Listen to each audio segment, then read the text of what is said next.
Before we dive in, pause for a moment and tell me something. Where in the world are you watching from, and what time is it right now?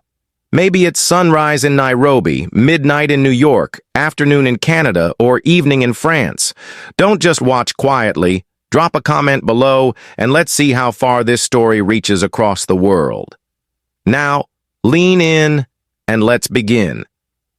The train station in Cedar Ridge fell silent as Delphine Beaumont stepped onto the platform, her 6'4" frame casting a shadow that seemed to swallow the smaller figures around her.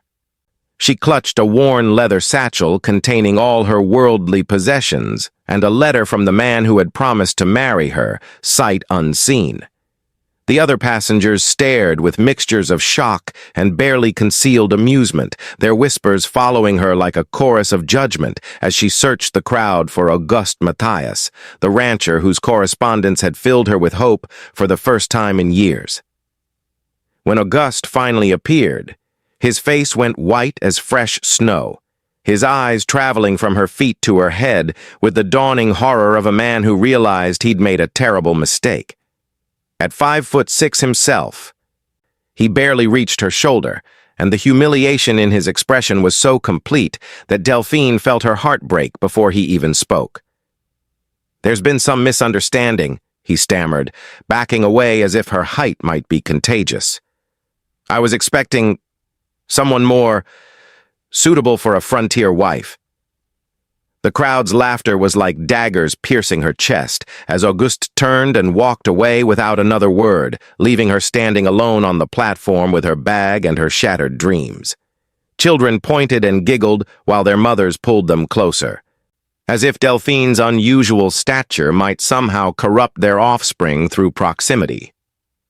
The station master approached with obvious reluctance, his duty to maintain order warring with his desire to avoid the spectacle that had just unfolded.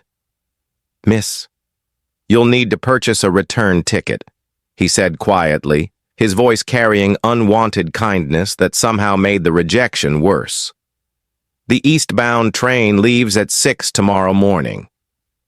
But Delphine had spent her last dollars on the journey west, following a promise that had now proven as empty as her purse. She stood in the dying afternoon light, too proud to cry in front of the crowd but feeling tears burn behind her eyes like acid. As the onlookers gradually dispersed and the platform emptied, Delphine remained frozen in place, clutching her satchel like an anchor in a storm that threatened to wash away the last of her dignity. The Montana sky stretched endless overhead, beautiful and indifferent to her plight, while the town of Cedar Ridge spread before her like a foreign country where giants were not welcome. In that moment of complete abandonment, she made a decision that would change everything. She would not be going home to face the same ridicule she'd tried to escape, even if it meant sleeping under those vast western stars with nothing but her pride for shelter.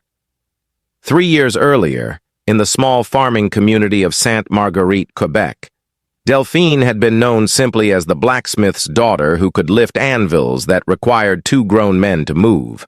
Her father, Henri Beaumont, had been proud of her strength and skill at the forge, teaching her to work metal with the same precision and artistry that had made their family respected throughout the region. But when a fever took both her parents during the harsh winter of 1883, Delphine found herself alone in a world that viewed her unusual height and strength as curiosities at best, abnormalities at worst.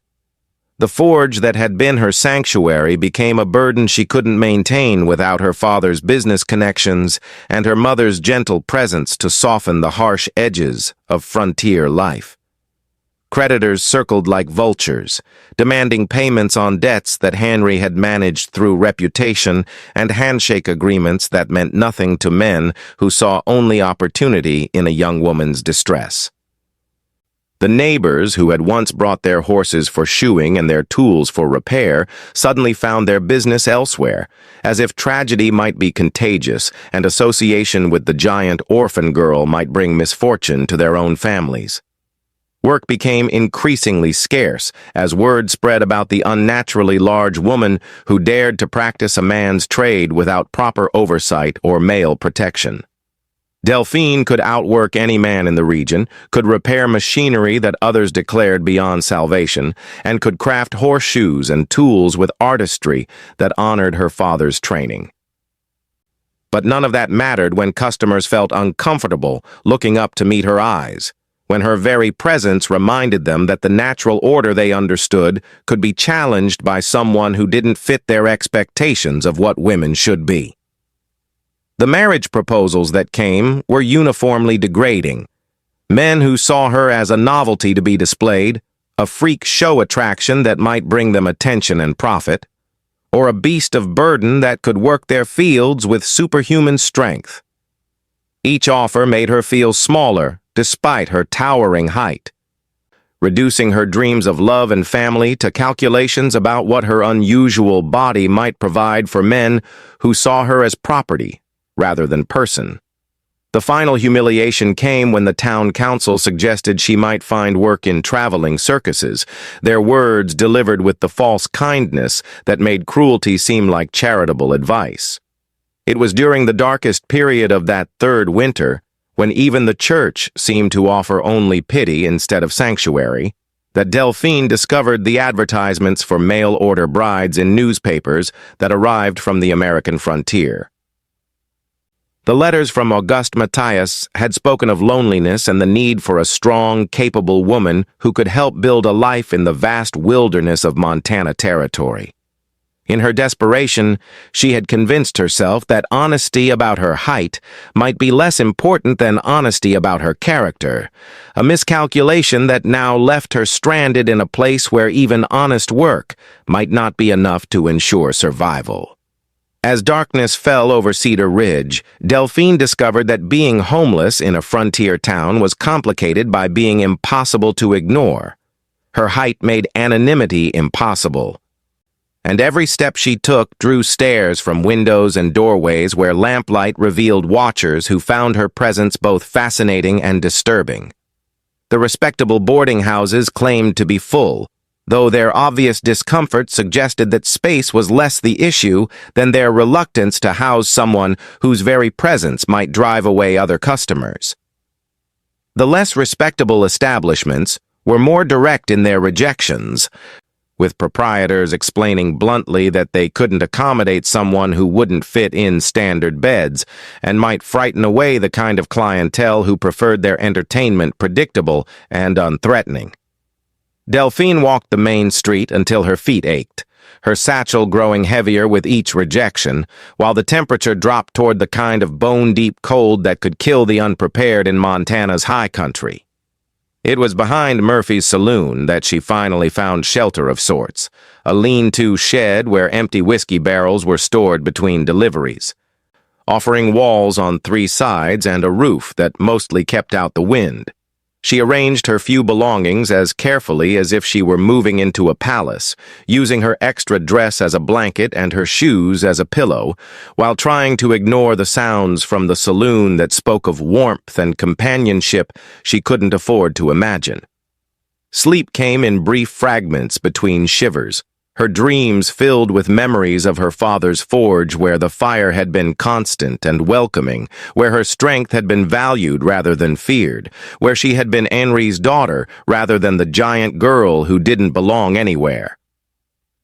She woke before dawn to find frost covering her makeshift bed, her breath forming clouds in air so cold it hurt to inhale, while her stomach reminded her that pride was poor nutrition for someone facing an uncertain future. The sound of approaching footsteps made her tense with fear that she'd been discovered by someone who might drive her from even this meager shelter. But the voice that called softly through the pre-dawn darkness carried kindness rather than threat. "Miss, are you all right back there?" The words were spoken in English, flavored with what sounded like a French accent similar to her own, though deeper and more weathered than her careful pronunciation. As she peered around the shed's corner, she saw a figure silhouetted against the saloon's back door, tall enough that she had to look up to meet his eyes, something that happened so rarely she almost forgot to be afraid. The man who stood in the alley behind Murphy's saloon was nearly as tall as Delphine herself, with shoulders broad enough to carry burdens that would break smaller men and hands that spoke of years spent working with rope and leather and the kind of tools that shaped frontier life through sheer determination. His face, visible in the dim light from the saloon's rear windows, was weathered by wind and sun, but carried an expression of concern rather than the curiosity or revulsion she'd grown accustomed to seeing when strangers encountered her unusual stature. "Name's Etienne Moreau," he said in that accent that reminded her of home, extending a hand that engulfed hers despite her own substantial grip. "I heard what happened at the station yesterday.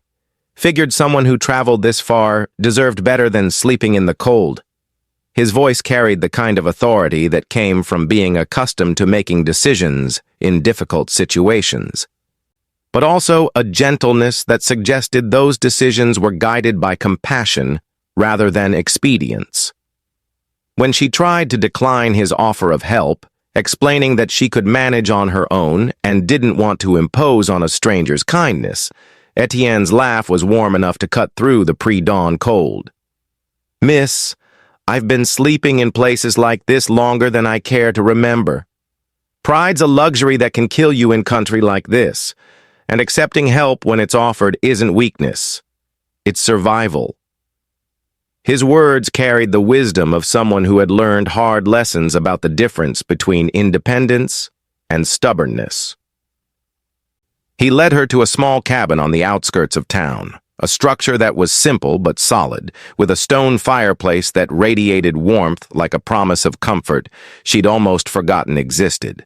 The interior was spare but clean, furnished with handmade chairs and a table that spoke of careful craftsmanship, while the walls held tools and books that suggested a man who valued both practical skills and intellectual pursuits. When he offered her his own bed while he took the floor, Delphine protested that she couldn't displace him from his own home, but his response revealed character that made her chest tight with emotions she couldn't name. "A woman shouldn't have to sleep in alleys because men are too small to see past their own expectations," he said while building up the fire that would keep them warm through the remaining hours until dawn. "My mother raised me to believe that hospitality was the first law of civilized people, and that anyone who turned away someone in need was admitting they'd forgotten how to be human." As Delphine settled into a real bed for the first time in days, surrounded by warmth and kindness from a stranger who asked nothing in return, she felt tears on her cheeks that had nothing to do with cold and everything to do with the discovery that decency still existed in a world that had taught her to expect only rejection and cruelty. Morning brought the smell of coffee and bacon cooking over the cabin's small stove, along with the realization that Delphine had slept more peacefully than she had in months. Her body finally relaxed in the presence of someone who didn't see her height as a threat or her strength as an aberration. Etienne moved around the small kitchen with the efficient grace of someone accustomed to caring for himself. But he prepared breakfast for two with a naturalness that suggested he found nothing unusual about sharing his space with a woman who had to duck to pass through his doorway. Their conversation over the simple meal revealed depths of compatibility that surprised them both. Etienne had been born in Louisiana to French parents who had taught him to value education alongside practical skills, and his journey west had been motivated by the same restless desire for independence that had driven Delphine to answer Auguste's advertisement. He worked as a horse trainer and ranch hand, moving between spreads as work demanded. But his real passion was for the vast wilderness itself, the mountains and prairies that offered space for people to become whatever they were capable of becoming. When Delphine mentioned her experience at the forge, Etienne's eyes lit with interest rather than skepticism. His current employer, the Wyndham Ranch, had been struggling with equipment repairs that required skills beyond what typical cowboys possessed, and the nearest blacksmith was a 3-day ride away. "Would you be willing to look at some machinery?" he asked, his tone carefully neutral to avoid seeming like he was offering charity disguised as work. "Mac Wyndham pays fair wages for fair work, and he's more interested in results than appearances." The ride to the Wyndham Ranch revealed landscape that took Delphine's breath away, rolling hills covered with grass that rippled like water in the wind, stands of aspen and pine that painted the mountainsides in shades of green and gold, and a sky so vast it seemed to offer unlimited possibilities for anyone brave enough to reach toward it.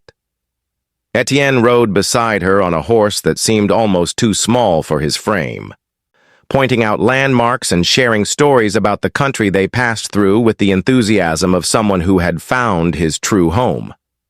But it was the easy companionship between them that proved most remarkable, conversation that flowed without effort, comfortable silences that felt natural rather than awkward, and a mutual respect that had nothing to do with physical appearances and everything to do with shared values and complementary strengths. When they crested a hill and the Wyndham Ranch spread out below them like a vision of prosperity built through honest work, Delphine felt something she hadn't experienced since her parents' death. The possibility that she might actually belong somewhere, that her unusual gifts might be valued rather than merely tolerated, and that the giant girl who had been rejected might finally find a place where being different was considered an advantage rather than a curse. Mac Wyndham turned out to be a grizzled Scotsman whose weathered face spoke of decades spent building something lasting in unforgiving country, his skeptical expression softening as he watched Delphine examine the broken harvesting equipment that had been gathering rust in his barn for the better part of a year. The machinery was complex, a steam-powered reaper that had been damaged during the previous harvest when inexperienced operators had pushed it beyond its limits, leaving twisted metal and broken gears that local repair attempts had only made worse. 3 mechanics from town told me it was scrap, Mac said, his accent thick with Highland burr, as he gestured toward the mangled equipment. Cost more to fix than to replace, they said, but replacement machines don't arrive until spring, and I need this working before the wheat comes ready. His eyes studied Delphine with the careful attention of a man who had learned to judge people by their actions rather than their appearances, though she could see him struggling to reconcile her femininity with the confidence she displayed while examining the damaged machinery. Delphine's assessment was thorough and professional, her trained eye identifying problems that the previous repair attempts had missed and solutions that would restore function while improving on the original design. The main drive shaft is cracked but salvageable, she explained, her hands moving over the broken components with the sure touch of someone who understood machinery the way others understood living creatures. The gearing is misaligned because someone tried to force it instead of addressing the underlying problems. I can fix this, but it'll take 3 days and materials that might be expensive. The negotiation that followed revealed Mac to be a fair man who understood the value of skilled work, regardless of who performed it. When Delphine quoted a price that was half what the town mechanics had demanded for declaring the job impossible, his handshake was firm with the kind of respect that had to be earned rather than assumed. "You'll work in the barn," he said, "and you're welcome to meals at the house. Etienne can show you where the spare materials are stored. And if you need anything we don't have, we'll send to town for it." The real test came when the ranch hands gathered to watch the giant woman who claimed she could repair machinery that had defeated 3 trained mechanics, their expressions ranging from curious to openly doubtful as Delphine began the careful process of disassembly and diagnosis. But as her work progressed and her competence became undeniable, skepticism gave way to professional admiration for someone who approached complex problems with patience and skill. When the youngest cowboy asked how she'd learned to work with such precision, her answer about her father's training was received with the kind of respectful attention that told her she was finally being judged by her abilities rather than her appearance. The barn became Delphine's domain as she worked through the complex process of rebuilding machinery that required both technical knowledge and physical strength in measures that would have challenged any mechanic. The damaged reaper was more than just broken. It had been sabotaged by previous repair attempts that had created new problems while failing to address the original issues, leaving her to untangle a puzzle of mechanical damage and human incompetence that tested every skill her father had taught her. Etienne appointed himself as her assistant, his willingness to follow her instructions and learn from her expertise, revealing a character that valued competence over convention. Their collaboration developed into a partnership that felt as natural as breathing, with his strength complementing her technical knowledge, while his understanding of ranch operations helped her design improvements that would make the machinery more reliable under frontier conditions. When she needed materials the ranch didn't possess, he rode to town and returned with supplies that arrived without questions about why they were needed or who would use them. The other ranch hands gradually accepted her presence as they witnessed her daily progress on repairs that had been declared impossible, their initial skepticism replaced by professional curiosity about techniques that none of them had seen before. Cookie, the ranch cook, began sending meals to the barn when Delphine worked through lunch, his gesture of inclusion more meaningful than grand declarations of acceptance. Even the horses seemed to sense her confidence around machinery, standing quietly while she worked on equipment that had previously made them nervous with its unfamiliar noises and unpredictable movements. But it was Mac Wyndham's reaction to her first day's progress that proved most significant, his examination of her work revealing technical improvements that went beyond simple repair to include modifications that would prevent similar problems in the future. "Where did you learn to think like an engineer?" he asked, his tone carrying the respect of someone who recognized innovations that could save both time and money in the demanding work of frontier agriculture. "These modifications will make the machine more reliable than it was when it left the factory." The evening found Delphine sitting on the barn's front steps, watching the sun paint the mountains in shades of gold and purple, while reflecting on a day that had felt more like coming home than working for wages.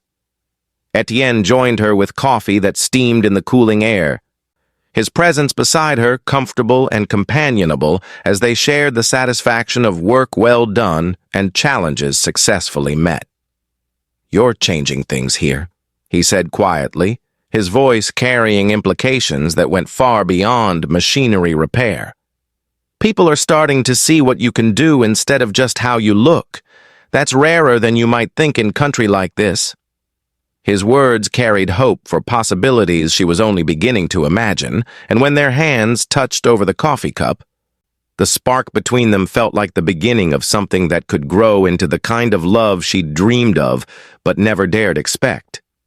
The second day of repairs brought challenges that required Delphine to craft replacement parts from raw materials, her forge work drawing an audience of ranch hands who had never seen metal shaped with such precision and artistry.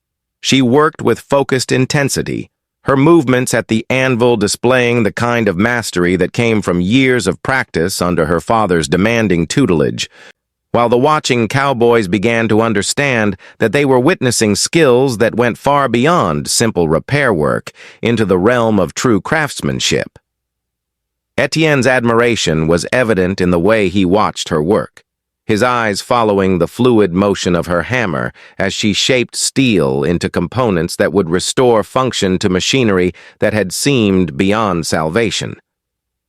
When she paused to explain the metallurgy behind her choices, why certain temperatures were crucial, how carbon content affected strength, what cooling rates would produce the desired hardness, his questions revealed an intelligence that valued learning over appearances, making their collaboration feel like a conversation between equals rather than instruction from expert to assistant. The break for lunch found them sitting together under the cottonwoods that shaded the ranch house, their conversation ranging from technical discussions about metalworking to personal stories about their childhoods in French-speaking communities that had valued tradition and craftsmanship. Delphine found herself sharing memories she'd kept private since her parents' death.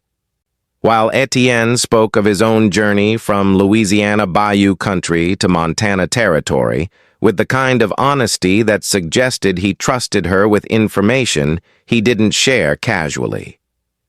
It was during these quiet moments that the attraction between them became impossible to ignore, though neither spoke of it directly. Etienne's gentle treatment of her revealed a man who saw past her unusual height to the woman beneath, while his own commanding presence made her feel feminine despite her size. When he praised her technical skills, the warmth in his voice carried undertones that spoke of deeper appreciation. And when their eyes met across the forge's glowing coals, the electricity between them was as real as the heat that shaped metal into useful forms. The afternoon brought a test that neither had anticipated. When Auguste Mathias arrived at the ranch with two companions, his face flushed with the kind of anger that suggested he'd been drinking away his embarrassment about the previous day's rejection.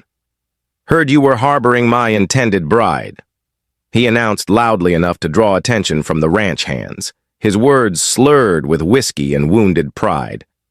"That woman belongs to me by legal contract, and I'm here to collect what's mine." The confrontation that followed would test not just Delphine's resolve, but Etienne's willingness to defend someone whose past had suddenly arrived to complicate their growing connection. Auguste's arrival shattered the peaceful atmosphere of the ranch like a stone thrown through glass, his whiskey-fueled bravado drawing curious ranch hands who sensed trouble brewing in their previously harmonious workplace. His two companions were clearly hired muscle rather than friends, their positioning around the barn entrance speaking to experience with intimidation tactics and violence as tools for solving problems that couldn't be resolved through negotiation or legal means. "The lady made it clear yesterday that she wasn't interested in your proposal," Etienne said, his voice carrying the kind of calm authority that came from experience with dangerous situations, though his positioning between Auguste and Delphine spoke louder than his diplomatic words. "I'd suggest you accept her decision and move on before this becomes something you'll regret." His hands remained visible and relaxed, but his stance was that of someone prepared for violence if peaceful resolution proved impossible. Auguste's response revealed the wounded pride that had driven him to seek confrontation rather than accept the humiliation of public rejection. "That freak of nature doesn't get to make me look like a fool in front of the whole territory," he snarled, his words carrying the venom of someone whose self-image had been shattered by circumstances beyond his control. "I paid good money for a wife, and I'm not leaving empty-handed just because she's too big for her own good." His meaning was clear and ugly, suggesting that force might be used where persuasion had failed. The moment stretched taut as a bowstring as the ranch hands positioned themselves according to their loyalties and their assessment of the situation's likely outcome. Mac Wyndham emerged from the house with a shotgun cradled casually in his arms, his presence adding weight to the side of law and order, while Cookie appeared in the kitchen doorway with a rolling pin that looked capable of inflicting serious damage despite its domestic purpose. The atmosphere crackled with potential violence that could erupt from any careless word or sudden movement. It was Delphine who broke the tension, stepping forward with the kind of quiet dignity that transformed her unusual height from liability into commanding presence. "Mr. Mathias," she said, her voice carrying the authority of someone who had decided to take control of her own destiny, "I came here hoping to find a partner who could value what I offer instead of being ashamed of what I am. You've made it clear that you can't be that person, so our business is concluded." Her rejection was final and absolute, delivered with a grace that made Auguste's crude threats seem petty and shameful, but as she turned to walk away, his hand moved toward the gun at his waist, and the peaceful resolution everyone had hoped for suddenly became impossible. The sound of Auguste's gun-clearing leather was like thunder in the quiet ranch yard, but his draw was clumsy with drink and anger, giving Etienne the split second he needed to close the distance between them. The collision sent both men sprawling in the dust, Auguste's weapons spinning away from nerveless fingers, while Etienne's calculated tackle prevented what might have become a shooting that would have changed everything for everyone present. Auguste's hired men moved to support their employer, but found themselves facing not just Etienne, but the combined opposition of the entire ranch crew. Men who had grown protective of the giant woman who had proven her worth through honest work and quiet dignity. Mac Wyndham's shotguns swung to cover the newcomers with casual menace, while the ranch hands positioned themselves with the kind of coordinated movement that suggested they'd worked together long enough to function as a unit when circumstances required unified action. "That's enough," Mac declared with the authority of someone accustomed to maintaining order on his own property. His Highland accent thick with the kind of anger that promised serious consequences for anyone foolish enough to continue the confrontation. "You came here looking for trouble, and you found more than you bargained for. Time to leave, before this becomes something the law needs to investigate." His words carried the weight of someone who understood that territorial justice was often swift and permanent when applied to men who threatened women under the protection of decent people. Auguste struggled to his feet with dignity compromised by dust and defeat. His face flushed with the humiliation of being bested by a man defending someone he'd already rejected as unworthy. But it was Delphine's words that delivered the final blow to his wounded pride, her voice carrying the kind of quiet strength that made her towering height seem like a manifestation of inner power rather than simple genetics.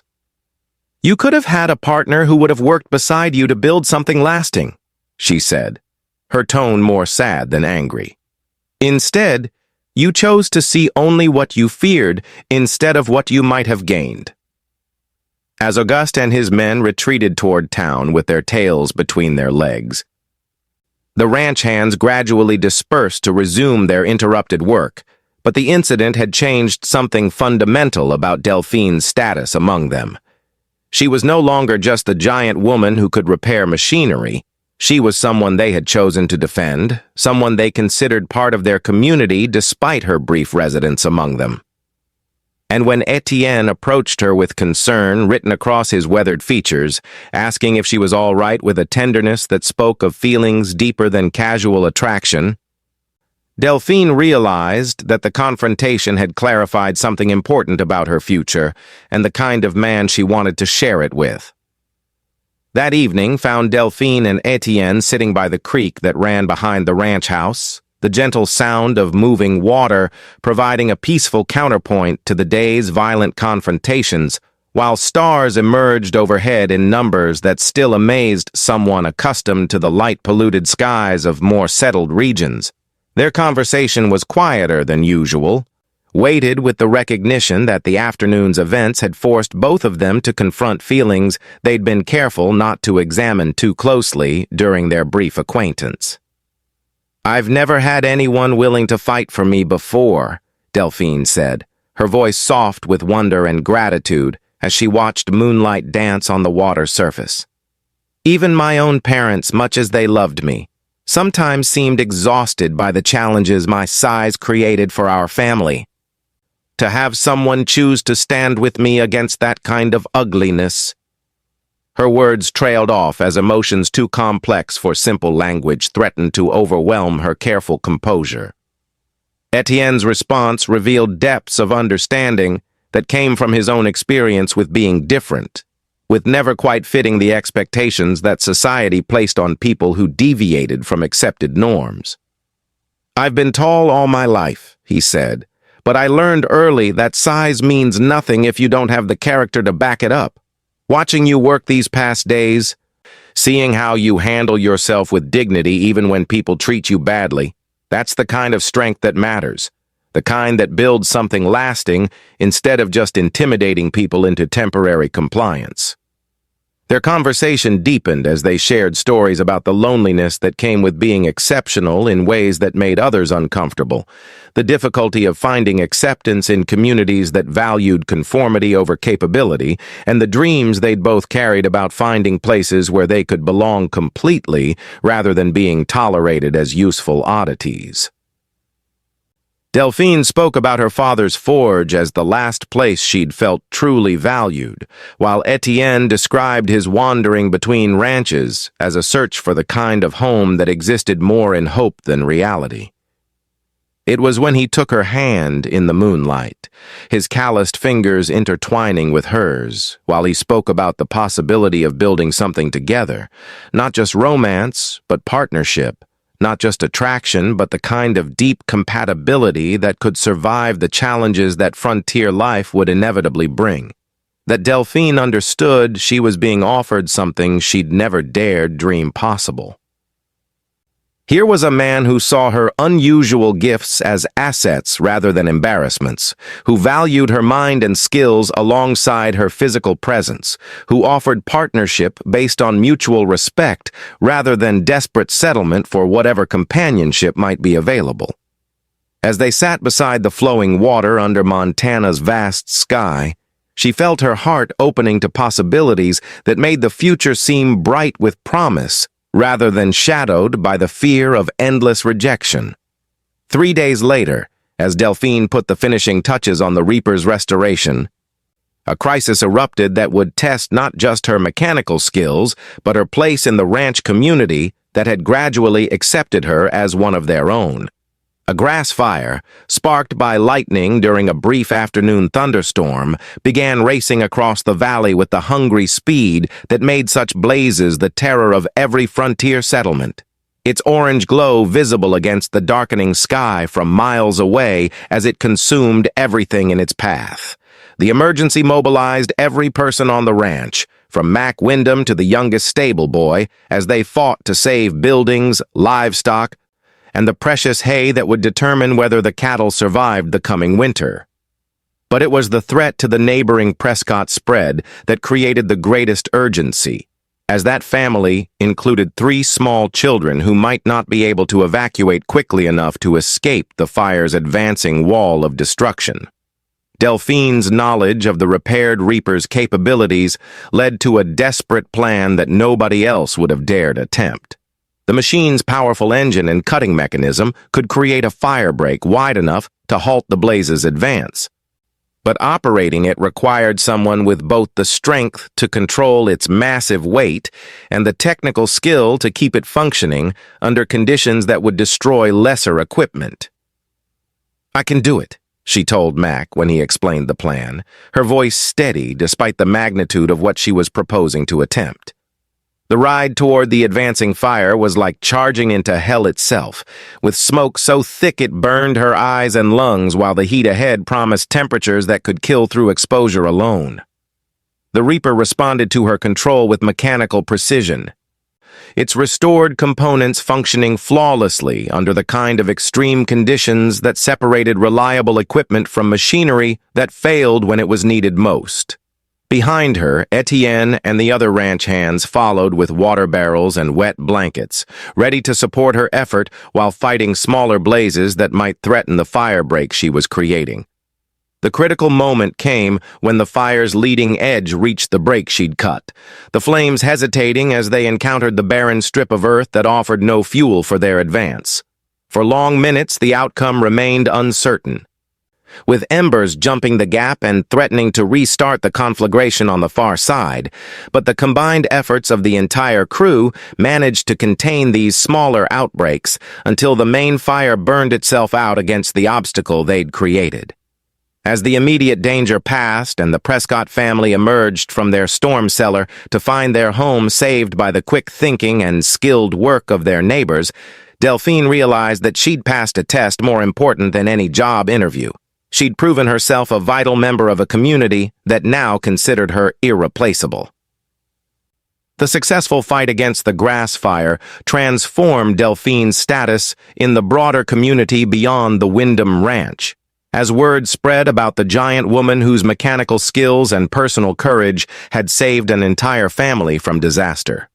The story grew in the telling, as frontier tales often did, but the core truth remained unchanged.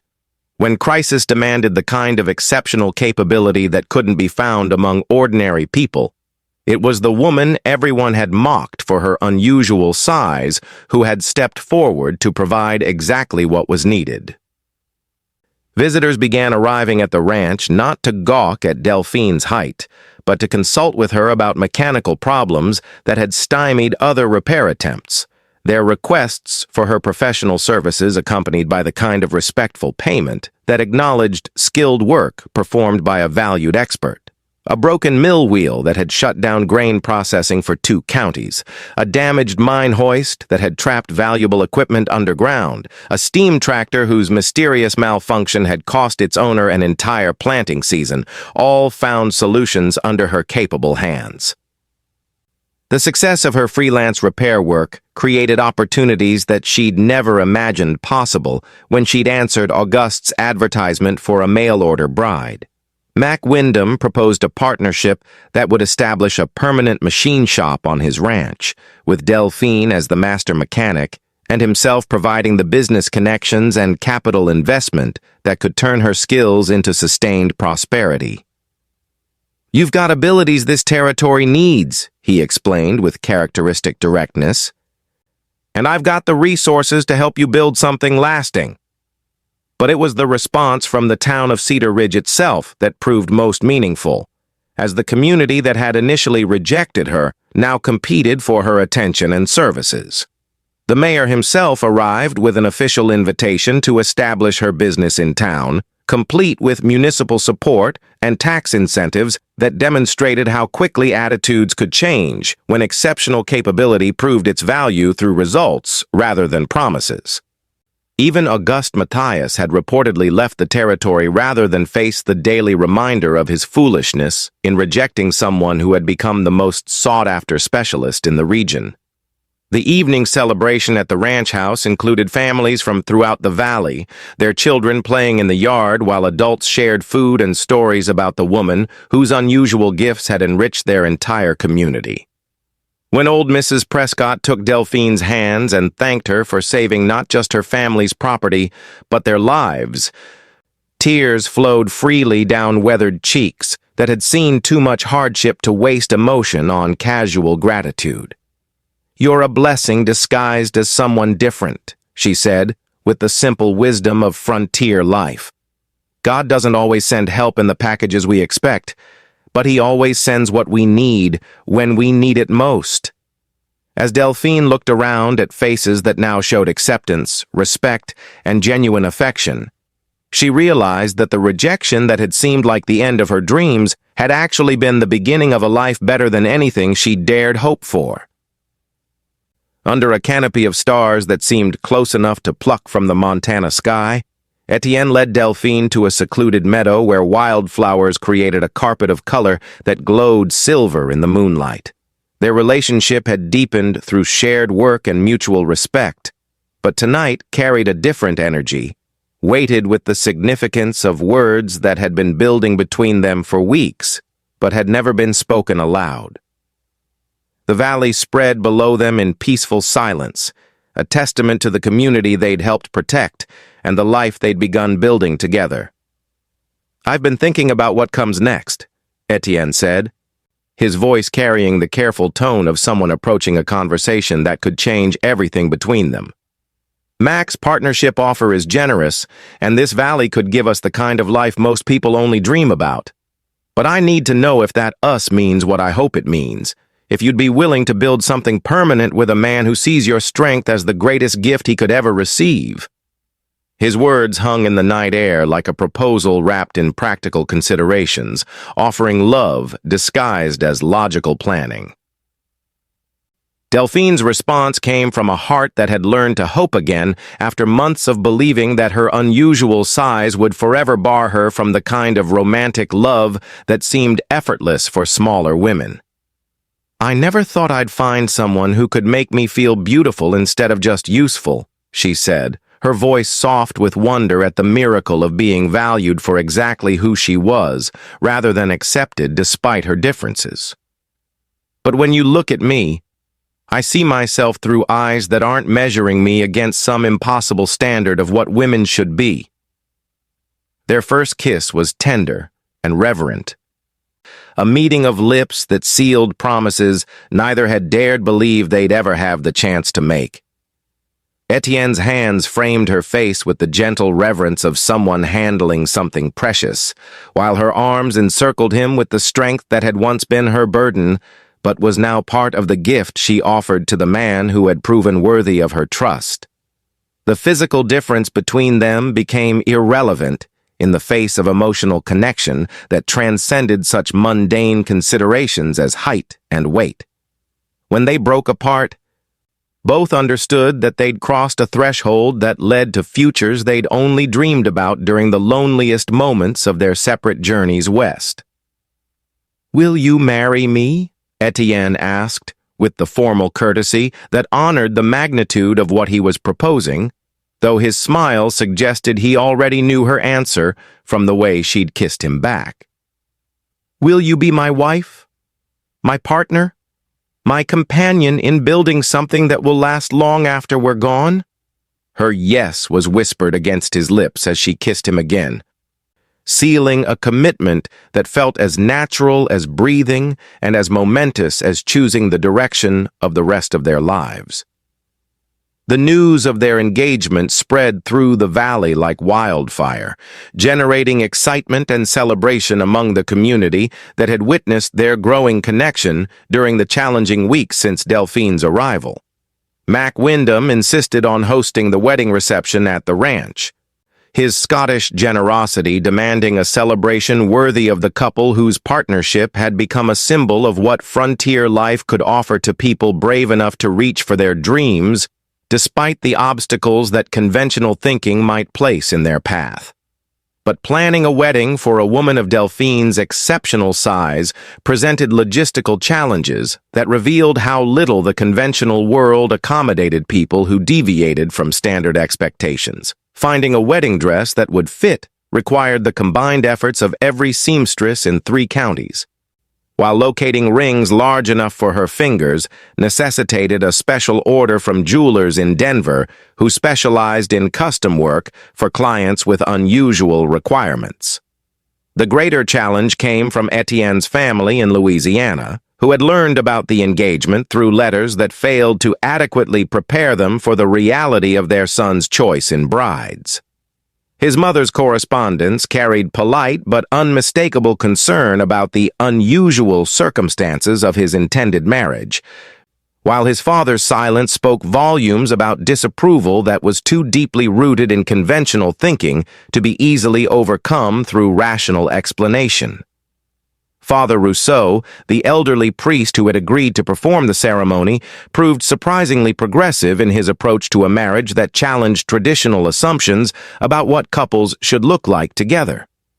"God makes all sizes of people," he observed with the pragmatic wisdom of someone who had spent decades ministering to frontier communities where survival mattered more than appearances.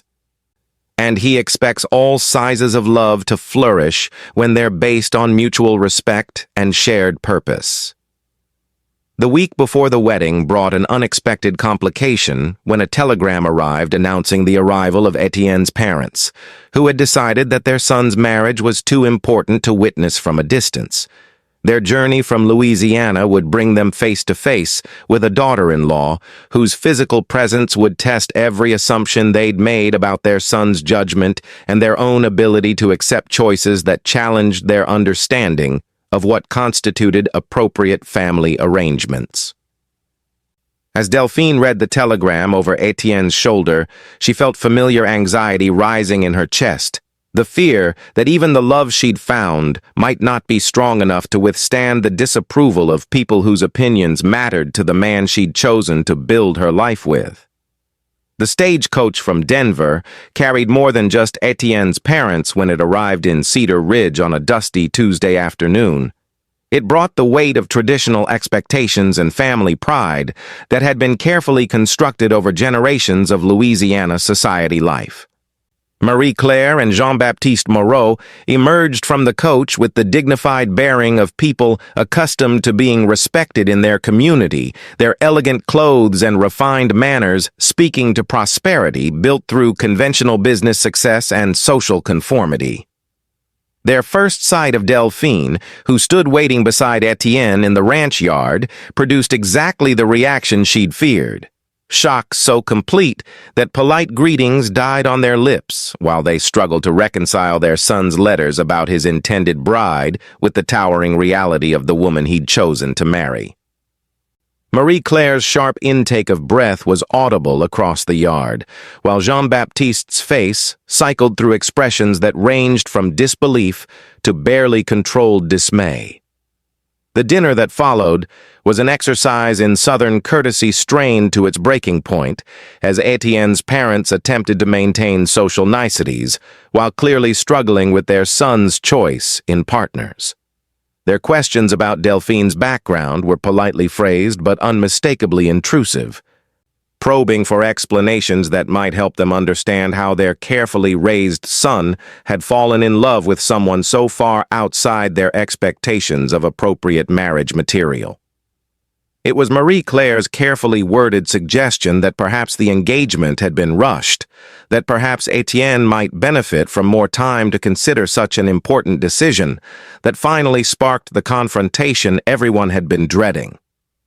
"Maman," Etienne said, with the kind of quiet firmness that warned of boundaries being established, "I understand that Delphine isn't what you expected, but she's exactly what I need.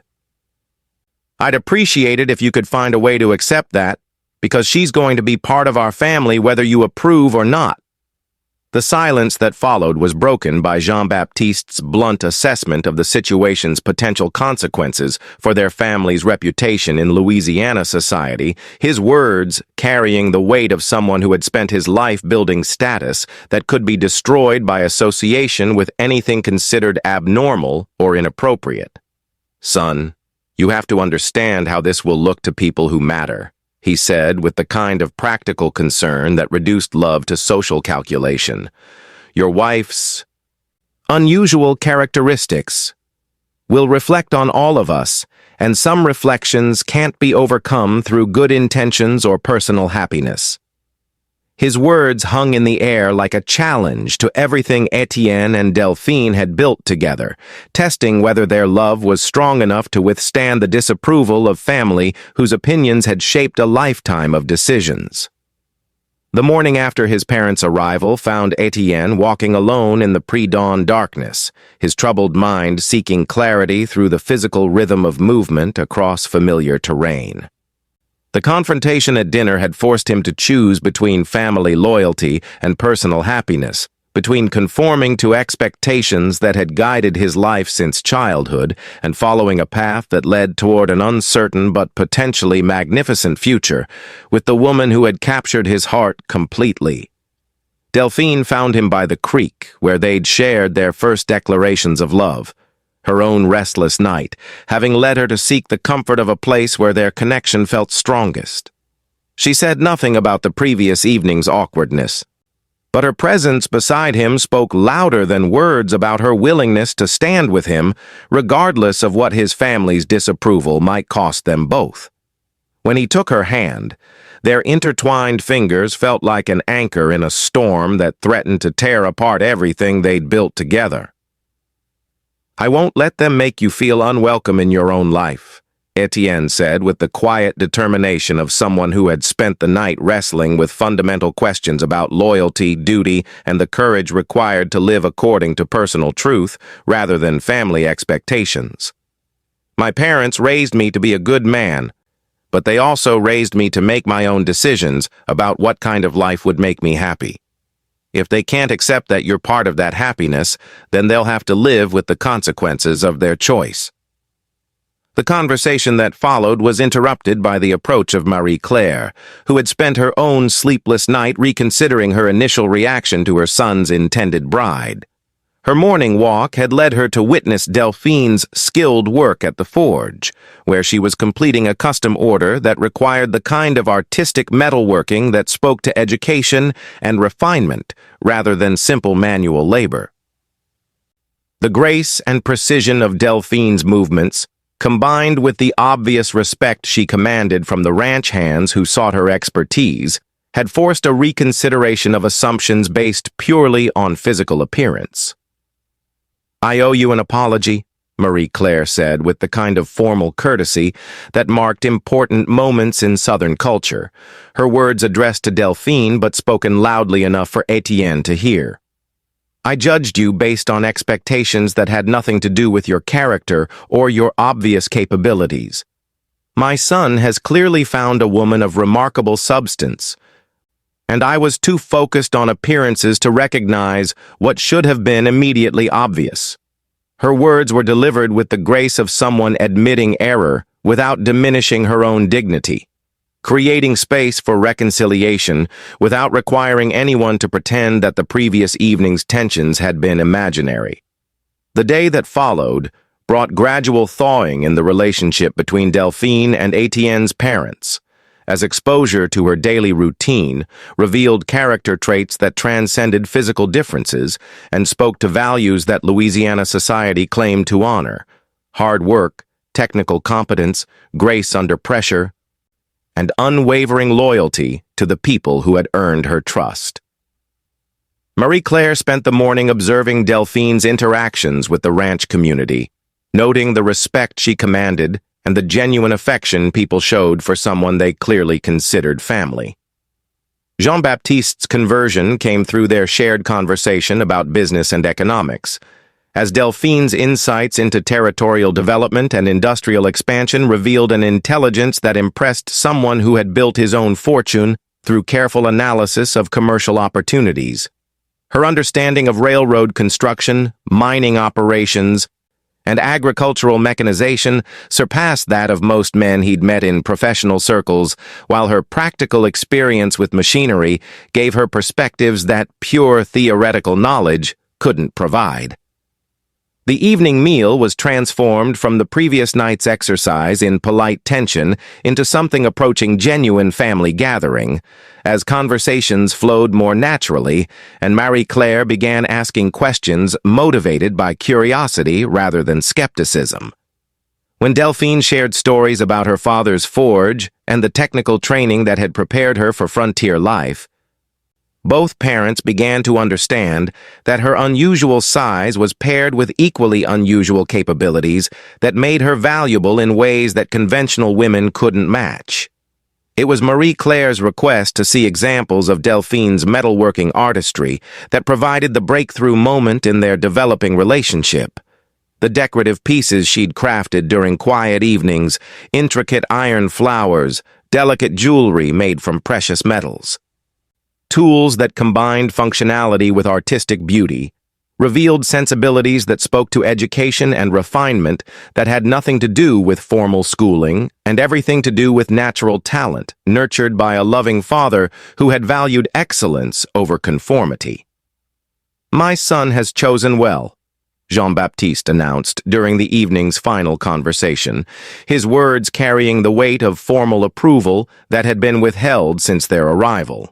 Different doesn't mean lesser, and unusual doesn't mean inappropriate. This woman will be an asset to our family in ways that conventional brides could never match. His acceptance was complete and final, delivered with the authority of someone whose opinion carried weight in determining family dynamics. As Marie Claire embraced Delphine with genuine warmth, welcoming her as the daughter she'd never had, the last obstacles to their wedding happiness dissolved into the kind of family harmony that would sustain them through whatever challenges their unconventional marriage might face. Dawn on Delphine's wedding day broke clear and bright over the Montana Valley, with autumn colors painting the mountainsides in shades of gold and crimson that seemed designed by nature to provide the perfect backdrop for a celebration that would unite not just two hearts, but an entire community in appreciation of love that transcended conventional boundaries. The ranch bustled with preparations as neighbors arrived to transform Mac Wyndham's property into a wedding venue, worthy of the couple whose romance had captured the imagination of everyone who had witnessed their journey from strangers to soulmates.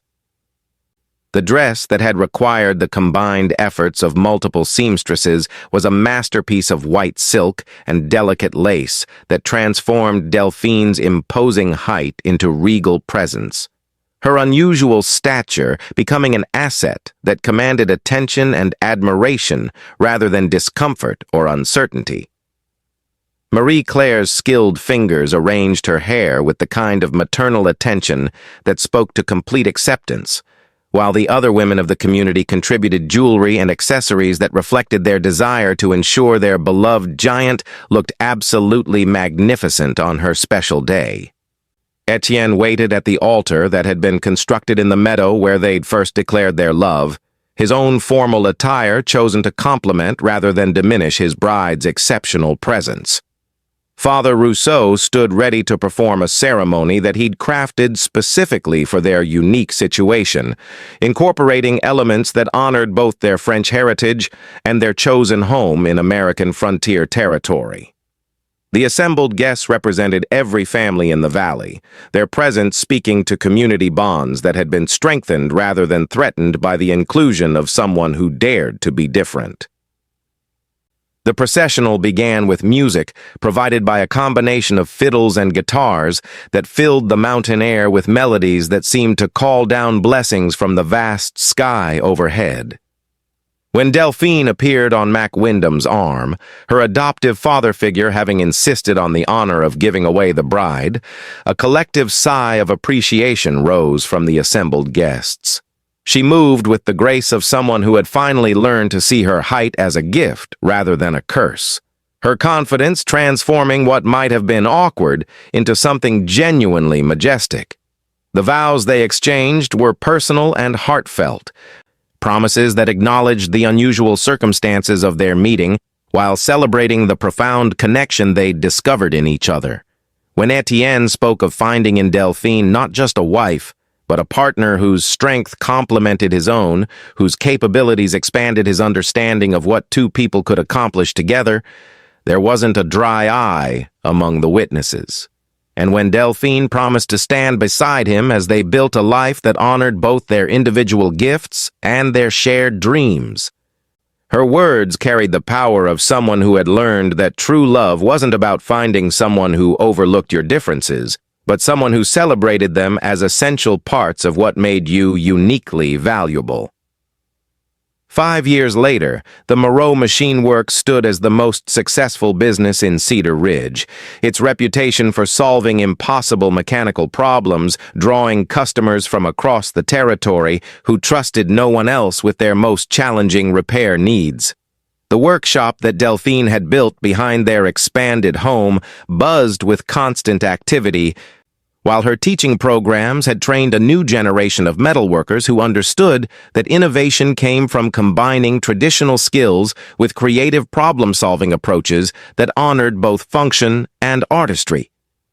Their marriage had produced 3 children, whose unusual height suggested they'd inherited their mother's exceptional genetics, but who were growing up in a community that saw their size as a promise of future capability rather than a burden to be overcome. Young Henri could already work metal with skill that amazed adults, while the twins Marie and Claire showed aptitudes for engineering and mathematics that suggested the next generation would surpass even their remarkable parents in technical achievement. Etienne's horse training operation had evolved into the premier breeding program in the territory, his success built on understanding that exceptional animals, like exceptional people, required approaches that honored their unique qualities rather than forcing them into standard molds. His partnership with Delphine had proven that 2 unusual people could create something greater than the sum of their individual talents, their marriage serving as a model for other unconventional couples who needed proof that love could overcome any obstacle that society might place in its path. The ranch house had been expanded multiple times to accommodate their growing family, and the constant stream of visitors who came seeking everything from mechanical repairs to marriage advice from the couple whose story had become legendary throughout frontier communities.